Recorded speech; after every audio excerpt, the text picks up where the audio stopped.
In June, when the new emergency regulations came out, tucked away at the end of the media regulations, one could find a regulation which claimed to be aimed at news agencies, requiring them to register.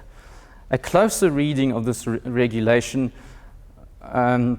provided one with the usual understanding of government newspeak, namely that the clause aimed at news agencies was not aimed at news agencies, it was aimed at everyone else. It required any journalist who wrote or was employed by more than one publication, and as it so happens, most fits into that category, to enter their names on a list housed with the Minister of Home Affairs. If they, in the opinion of the Minister, contravened any mysterious regulation, they could be struck from this register and prevented from practicing as journalists.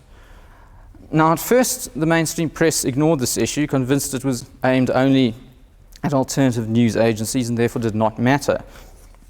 I recall that the Save the Press Committee in Johannesburg arranged an emergency meeting with the South African editors who happened conveniently to be meeting on an issue of their own in Johannesburg that day.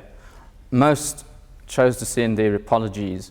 It appeared that almost all the South African editors were at that very moment urgently required to fly abroad. Thus, only 2 or 3 editors attended, one of whom remarked that he considered the new regulations eminently reasonable. Then suddenly came an abrupt change.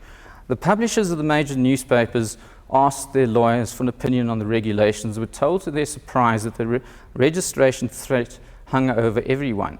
Even the largest companies would have to apply for licenses, and they realized a licensed press would be credible with very few people. Suddenly, in July, for the first time, both the mainstream and the alternative press united on one issue. Joint public meetings were held. Representations were sent to the minister. And for the first time in a rather long history of the media, a press-related issue succeeded. The registration clause was quietly dropped.